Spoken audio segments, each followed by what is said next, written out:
One. Hello, everybody. Welcome to this week's edition of About My Book Business. I am Tresa Chambers, the co host, but today my co host is away. Deborah C. Mortimer is away today. She's celebrating her birthday, and she'll be able to tell you all about it when she returns next week. So I am flying without my co host, but that being said, I'm not flying solo because today I have with me a fantastic guest I'm really excited to talk to. His name is Julian Dwyer, and he is a graphic artist and illustrator. So I am really, really excited to have him on because this is something that actually Deborah and I talk about a lot. We do some rants about the quality of the book covers of self-published books, and we look at illustrated books of children's books, and we have lots of challenges with the things that we see. And so we wanted to bring somebody on who could really talk about self-publishing books, doing better book design, book covers, and just talk about the process. And so Julian is a great person to do exactly that. So I am going to bring Julian on, let him talk a little bit about who he is, share his background with us, and just welcome him to About My Book Business. Thank you, Julian, for joining. Welcome. Tell us about you. Thank you for having me. I really appreciate this. My You're name is Julian welcome. Dwyer. I am I'm an immigrant. I've been in this country for 40 something years. I'm a graphic designer and illustrator, father and husband. And that's I've been practicing graphic design for a very long time. Well over, I think 40 years now, actually, or pretty close to 40 years. So There's a almost period as in my long as life you've where been this, here, almost as long as you've been in the country, yeah, or before you actually, came to the yeah, country. Yeah. yeah, yeah. I've been Where'd you here come since from? 19. Where did you immigrate from? I'm Jamaican, Okay. and my family moved here in July of 1980, and we lived in New York for a year and a half, and then moved to Florida. I did my high school and college education in Miami. I'm a graduate of the University of Miami, the College of Fine Arts there. And then I left Florida in 1990 for uh, Chicago and then New York. And was there for a number of years working in a couple of design agencies, worked in the nonprofit world, worked for the New York Hall of Science when I first moved, and which is a great job. Really set me on a certain path, especially appreciating nonprofits, which I love working with. And then I worked at a Topps company, designing baseball cards and football cards and all that kind of fun stuff. Oh, And tops. yeah, and then I worked for a boutique agency for like 5 years. And I left. I got really burnt out in New York. New York was always a kind of a short-term plan. For me, ended up being long-term because I met my now wife, and so we stayed a little longer. Then I left and came back to Florida. Got a job almost immediately upon reaching here, and I spent since that was 1998. So I was in Florida until last year, and then I left and moved up here to Western Pennsylvania, where I live now with my wife. So Wow. So I love a long that road. because it's been a non-traditional career path, and I talk about that a lot because a lot of creatives have a non-traditional career path. You start out in one direction, and meaning that you move around, you Hmm. try different aspects of your work, and you learn what you like in the process. So did you always want to be a graphic designer, or how did you get into it? Actually, no. I wanted to be an illustrator first and foremost. Okay. I went to college studying graphic design illustration, but my BFA show was an illustration show first and foremost. I did comic book pages. Thinking about it now, it's kind of cringeworthy how young and naive I was, and We how all much were that way at the beginning. yeah, and this how much development I had to go through. But my real love was illustration and printmaking. I always wanted to be a fine artist, a printmaker, and so illustration was a really good medium for me to express myself um, and do that. But I was very good at graphic design, and not, and that was really the key to making a living back in 1990. Right, it's just very difficult to make a living as a fine artist to begin with, right? No matter what time. Yes. Now most fine artists have other jobs to support themselves and support their materials and so forth, and they do their fine art either after hours or whenever they can to get their stuff done. So I mean, that's been the story with most fine artists. Why is Um, that? So tell me about that. Why is that? And we'll go back to the graphic design. um, Why do you think that is? Because well, I I just think that we're in a creative economy.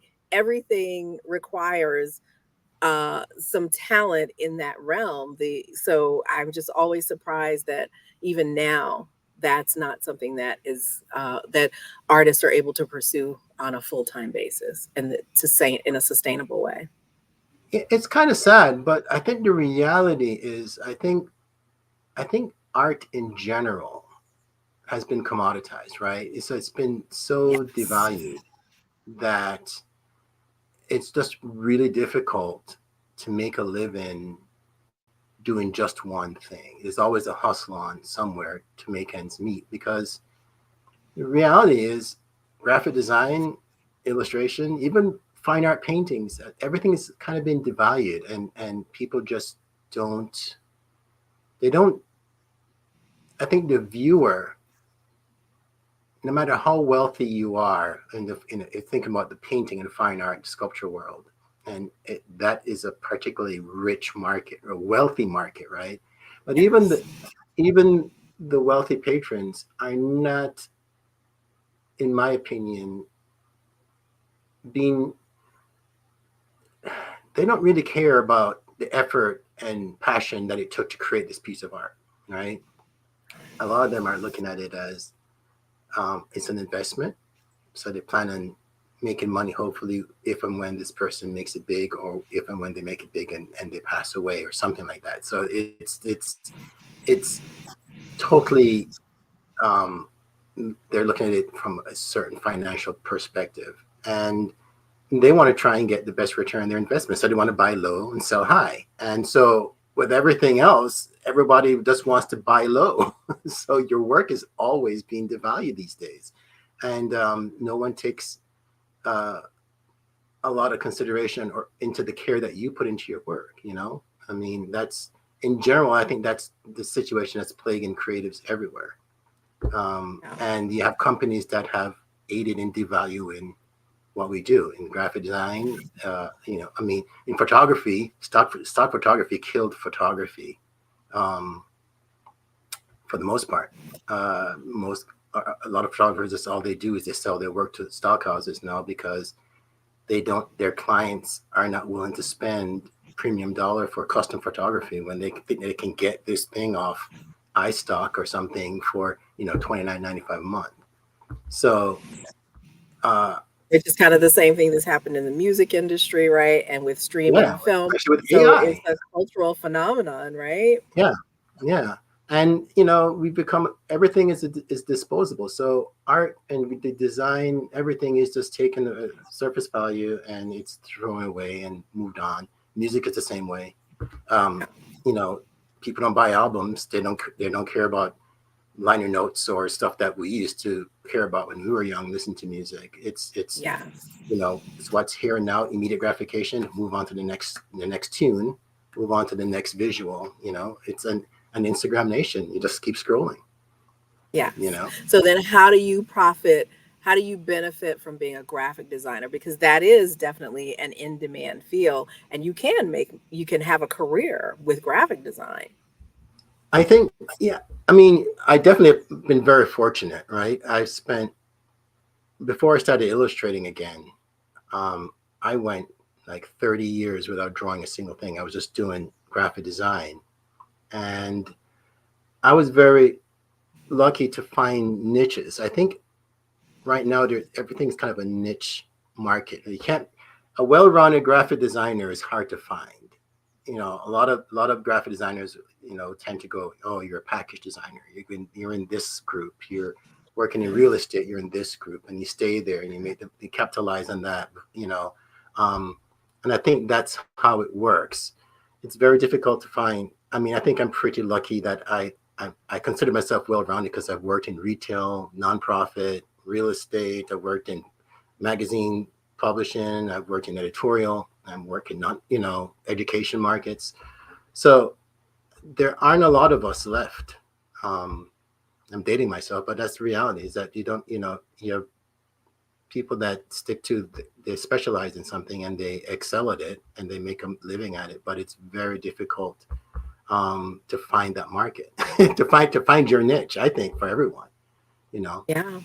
Yeah. So this is about my book business. So I'd love to do a little deeper dive in on the book aspect of your graphic design work and your illustrations. So what's your perspective on book design and book covers? Because you've done graphic novels, you've done illustrations for film, which I'll definitely share that later with folks. And so and as you've said, you've had a pretty broad range of a body of work, a broad body of work. But for the books, what is your interest? And one of the things that I talked about before we came on is the fact that a lot of people who are self-publishing don't they use more of the stock images, and they don't really consider graphic design. So why is that important? What is the difference in when you're pulling stock images off of the internet? What is the difference in using graphic designs as opposed to just like having, even with illustrations, just pulling off an illustration or pulling off an image? How does graphic design make the difference for a book cover or the interior of an illustrated book? Well, I mean, graphic, you know, good, This is for good people who quality. don't know anything about graphic design, so let's be elementary. Oh, I guess you have to break down exactly what graphic design is, right? So graphic design is Yes. the actual visual representation of whatever product, or whether it's a book or anything that you hold in your hand that makes you want to use that product or that thing, right? So if you have a book cover, a good book cover is going to, a publisher is going to want that because it means people are going to be stopping, paying attention to it, seeing if they want to read it, looking at the back cover, see if they want to read a synopsis and purchase the book. And if you can hold someone's attention in sales for a few 30 seconds for a book, for instance, or a minute where you can read about it to sway them to buy it, you've hit gold. And so a good cover is essential. And it's very difficult. I mean, you have the classic books with the generic covers, the Dickens and so forth that they just use. I think it's Penguin. I forget who's doing it. It's just basic type on like a red cover or a green cover. But A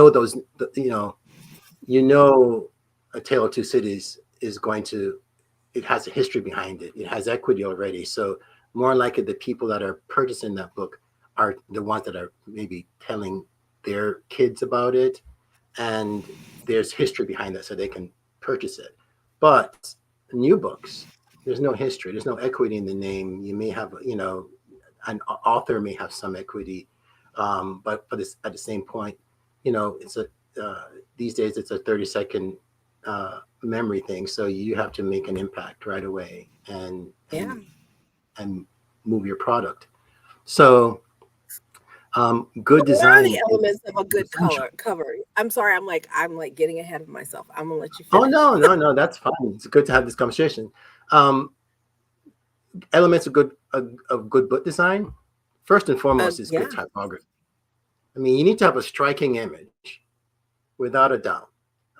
It's great to have a beautiful illustration, but a beautiful illustration without complementing typography is it's a defeating situation, self-defeating situation. So graphic design, good typography, good use of space, good composition is essential to making your illustrator's work look good and making the customer stop. So I think as a graphic designer, a book cover, good typography is going to be essential to clarity of the title, clarity of the author's name, good use of space with an image. It's a 50, 60-40 balance between graphic design and illustration, to make everything work right. So graphic design, I guess we go back to that question. So graphic design means the placement of the images and the typography, the arrangement of those in combination, scale. Those are the things that kind of make up that's what the graphic design, and then the quality. I always think about the quality of the images too, right? So you really do have to make sure that you're using you've got to have a striking high quality images, right? High resolution images, right? Yeah. I mean, if you work with an illustrator to your cover, any illustrator worth their salt is going to know how to provide the artwork, whether they're going to be scanning it themselves or get a professional scan, or doing it digitally. Like I do a lot of my stuff digitally, and send you the final artwork as a high-res JPEG or TIFF or something. And then you, as a designer, I do both. So you take the artwork and you make it work with you. Hopefully you thought about this design a long time. You have a lot of thumbnails, which are essential to good design, and you follow through with your concept, and you start making adjustments on screen when your concept, your sketch doesn't work as well as you hoped it would on screen, which is always the case. So you start playing around that way. But yeah, a good book cover is a good marriage between strong illustration and strong typography. That's what strong typography. Mm-hmm. So then when you go into the book, like when you're doing a graphic novel, it always amazes me because it's so many images. So how do you illustrate? What is that process like to illustrate a graphic novel? Or even we'll look at your short film that you designed, that you created. So yeah, right. How does that work? So I haven't done a full graphic novel. Okay. I have illustrated stories.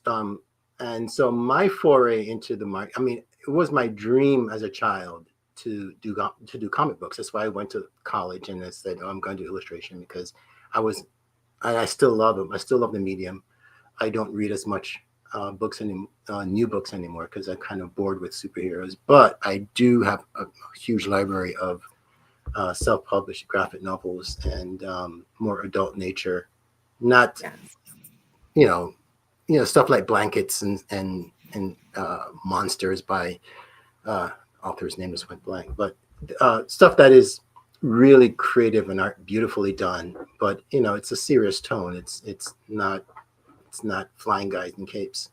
So right. But the question, your question is how what goes into that? So what goes into, I know, because I mean, even if you're looking at like a children's book, right? So you're not just designing the cover, you also have every page you have to design, and conceptually you have to create consistency. You have to make the images match the words, and I'm just amazed how so many children's books especially convey so much, and the images, the good ones, really match the language and the story, and it enhance the storytelling. I think there are several different ways to go about doing graphic novels or books or so forth, and it all depends on, I guess, the author that the illustrator is working with, right? Okay. One of my heroes is a an illustrator and a writer named Howard Chaykin. And Howard's done Okay. some, he's done some pretty breakthrough comics, and he has a very distinctive style. But and I've dealt with him on a social level a couple of times, so I'm not, hopefully I'm not misquoting him. But when he is the author of something, and if he's not drawing his own stuff, which he sometimes doesn't do, he wants the illustrator to do what he wrote. There is no negotiating. It's he's going to give you a description. It's 3/4 view. Just you're going to be looking over the character's shoulder. This is the view I want. Make this happen, and do it the way I want it.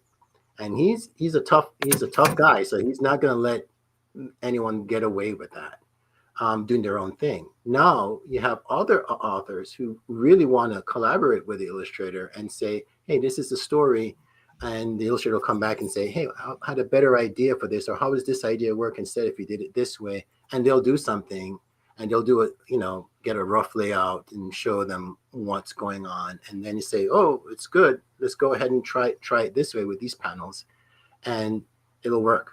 But it all depends on the synergy between the illustrator and the author, and I guess the kind of trust the author has in the illustrator to deliver the ideas properly. So it's different. And there are so many, I mean, there's different styles. And so when you're working with someone, with an author, how do you even determine the style, the look and the feel of the images that are going to be included in a story? Well, hopefully the author or the publisher contacted you because your style fits their story.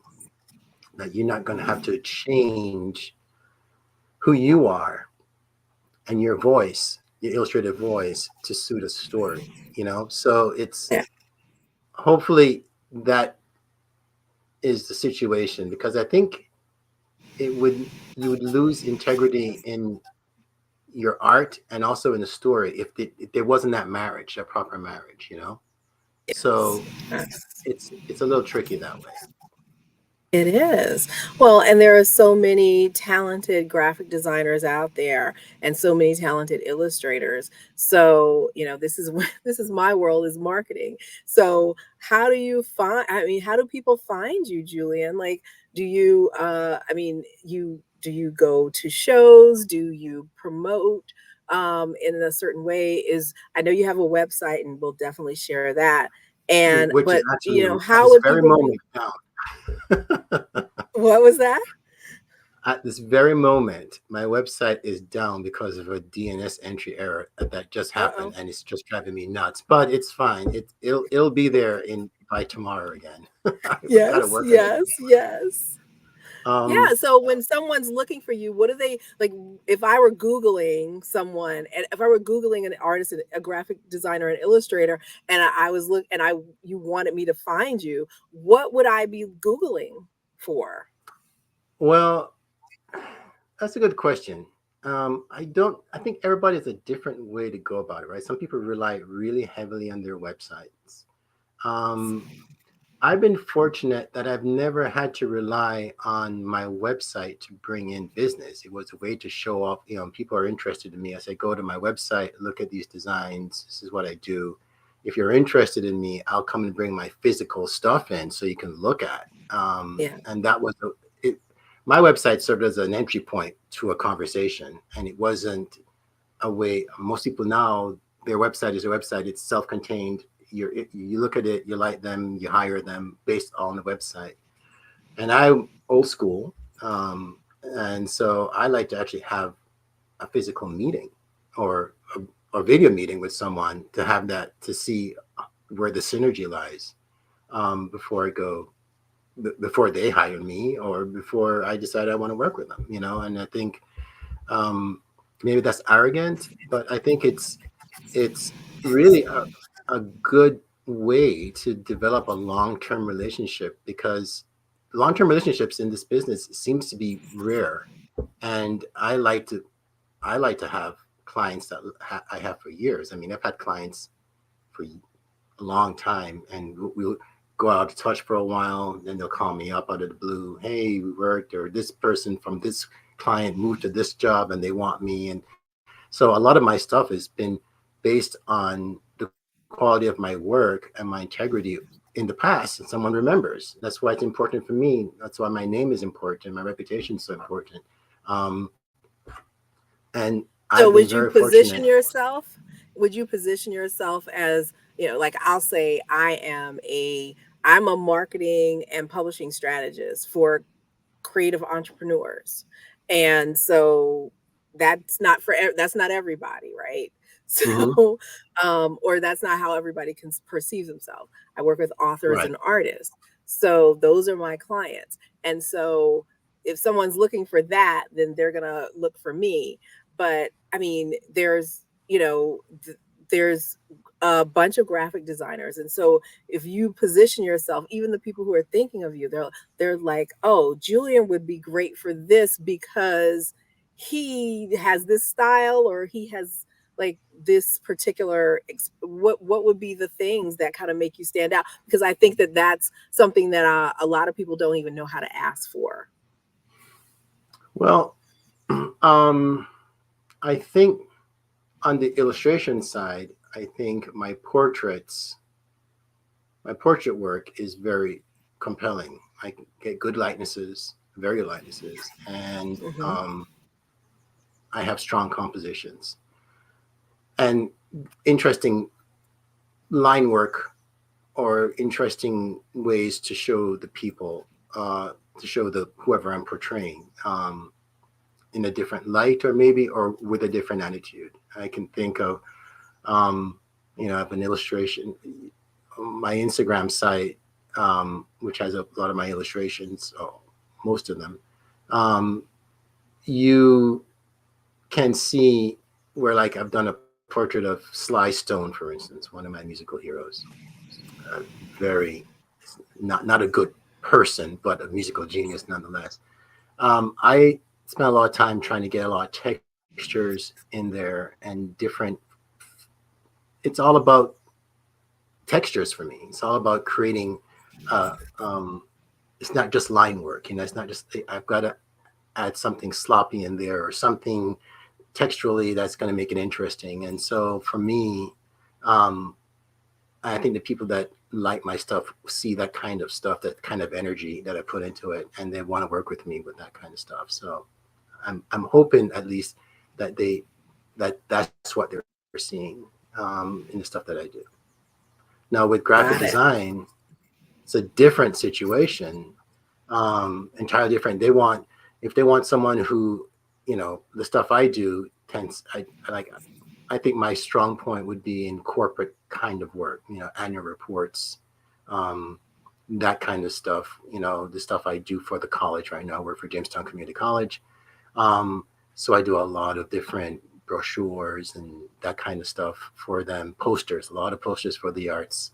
Um, now, but I think we have the school branding that we have to deal with and the limitations of that. But within that box, you can do whatever you want. So um, it all, my stuff is very clean. My graphic design is very clean. I'm not David Carson. I don't do a lot of crazy typography, even though I love that stuff. I would wish I could. Um, but it's, my illustration life and my design life are kind of totally opposites in many ways, because one is very clean and one's very organic. A lot of textures and a lot of dirt, maybe. So, um, it's it all depends on what they want. But hopefully, they pick the person, they pick you for what they think is just going to be strong for what they want with you, Yes. Yeah, that makes a lot not of just the sense. price. Yeah. Right. So tell me, what is your favorite project that you've worked on? Is there a favorite? I don't I don't think I have a favorite. I'm working on a project. I can't really discuss too much right now, but it's going to be I'm hoping to complete a book of musical heroes. Um Wonderful. especially blues artists over the next couple of years, if all goes well. A tabletop book. And I'm loving that because, of course, I have ultimate control of the work. And I think as a control person, you always, even my design, you always want to have ultimate control over how it's done. So that's that to me is a lot of fun. But I really enjoy doing the collaborative process, working with an author for, working for clients and doing stuff and getting feedback and seeing how things can work. So it's different. But I would say that working on my own illustrations right now is very rewarding because I can pace myself where, you know, uh, work on it whenever I need to, or, if I want to work on it all night, I will, that kind of stuff. So, and I can just dive into it and I can self edit, which is tricky thing, but it's fun. So I don't know if I have a favorite project. The last project I did would be my favorite project. That's what it sounds like, yes. So you posted an image on LinkedIn that I saw, and you posted a comment about it and the submission to the Society of Illustrators. So I'm Yes. really interested for you to share more about that image and your experience getting the recognition that you did with the society, and even the relationship with the Society of Illustrators. That's probably an organization a lot of people don't even know about. Oh yeah, the Society of Illustrators is for illustrators. It's a pretty big Yes. deal. It's like Camelot, right? So it's I think it's over 100 years old, or 100 years old, and they basically it's a group of illustrators. I mean, yes, you pay a due. It's kind of a fraternity, but it's a place where illustrators used to be able to uh, hang out in the actual physical building. They had a gallery there. You could actually show your work there. But Yes. the Society of Illustrators annual, which is going on now, I think 60 something years, um, is was one of the best ways an illustrator could get his work to an audience. And so to make it in the show every year, they have different criteria. There are thousands of submissions. I think this year was over 30,000 submissions. And so you have a few hundred people that make it in. And it's just a really big honor, as it's still, I think Society of Illustrators and American Illustration might be the two biggest um, deals for illustrators to get their work published right now. I mean, there are other ones, 3x3, and several of them, uh, uh, ones that are really prestigious but not as well known, probably. Um, so it's a big deal to make it in the show. So I was very honored to make it in the show. That was also a dream of mine. So I was very lucky to make it in on an illustration that I started out doing on my own, and then an editor saw it and then used it for their piece in the Black Rock Coalition Ravers magazine. It made the cover, and because of that, I was able to qualify for the competition. So I was very lucky. I consider it That's lucky. fantastic. Yes, you use that word a lot. So what was the illustration that you created? It was a portrait of the late great Greg Tate, and Greg Tate was the founder of the Black Rock Coalition, which is a pretty big. Anyone in the New York music scene, especially, will know, or in the rock music scene, will know that there is this group um, that Greg started with Vernon Reed of Living Color and several other people, including my friend Daryl McNeil. Um, and it was a way to get Black musicians together, brought musicians, help showcase their work, find venues for them, and build a network of Black musicians in a very white field. Um, and I should say that's because of the corporation, not because of culture, right? So, Right. um, so it was a way to kind of break through and maybe even help musicians self-finance stuff, so they could get an audience. So I did the illustration, and they loved it, and they used it on the cover of the magazine, which then became an entry into Society of Illustrators. That's fantastic. So you do other illustration as well. You shared of a short film that you did actually. So tell us about the short film, and I'll share the link so folks can check it out about the Tuskegee Airmen. I did. That was one of the true high points of my life, to be honest. I've always Really? loved aviation. I've loved, my dad kind of fostered that in me. And so we both have a love of aircraft, and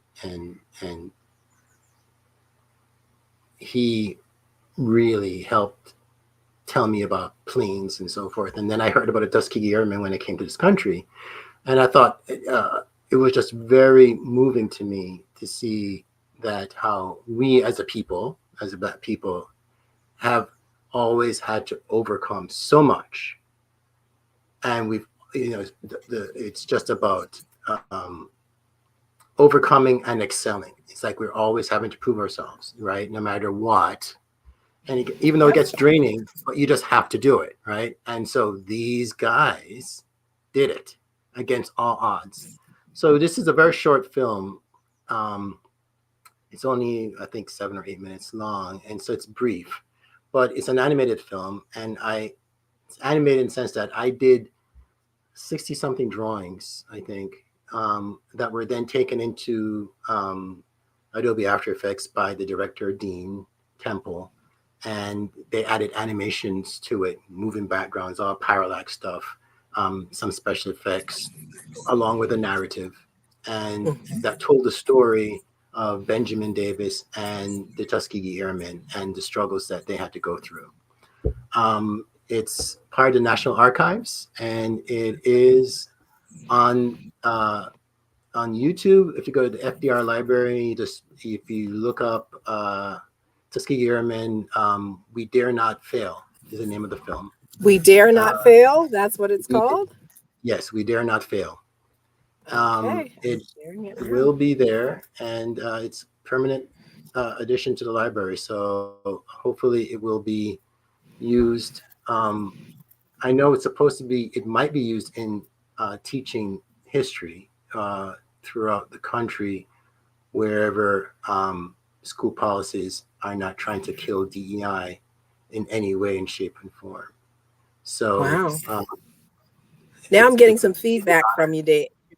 I don't know if you realize that. Getting a little feedback from you. oh, hmm. Let's see. Is that better? Now, That's weird. Let me turn off the fan and see. I don't know if that's causing it. Let me see. maybe unplug and replug in your mic or oh, Is that this any is better? great. No, I think it's your mic. I think it's your mic. That's what it is. So Hmm. maybe plug Let it me. in and unplug and plug. Yeah. Let me see what I can do. We're almost about to wrap up, so I wanted to get you clear before we finish. This Is that great any point better that you're now? talking about the film. No, no, it's not. Oh Let's boy. see. I'm so sorry. Uh, that's all right. So Let me. we'll go ahead. And now I hear nothing. So um, I would love to hear from folks about any questions that they have. We'll respond on LinkedIn and would love your feedback and your thoughts on what Julian has shared with us this evening. We're going to give him a little bit more time to come back in and say good night, finish up. Any better, Julian?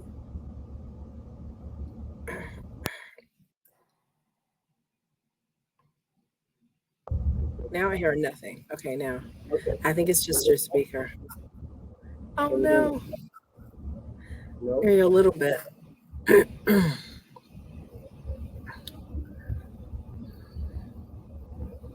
Let me see if I remove you and then bring you back. Maybe that'll help. Let's try it. Let's see. Nope, that didn't help either. So, no. Julian, we're gonna have to have you back on because we're missing the conclusion. And I just want to thank you so much for everything that you've shared. But we are going to say goodnight. Thanks for joining about my book business. Thanks for all the tips that you've given. I'm going to make sure that folks check out your website as well, and it will be up. So we're going to put that up there too. And check out Julian's short film. And congratulations for all of your accomplishments. You are so, so humble based on all the things that you've done. You are an amazing illustrator and graphic designer, and I wish you continued success. And I'm looking forward to working with you on some fun project like that book. That I like that table book idea. We definitely have to get together on that. Thanks so much. Appreciate you being here. Have a wonderful evening, and we will be in touch for the next week. Back with Deborah next week and about my book business. And have a great night, everybody. See if it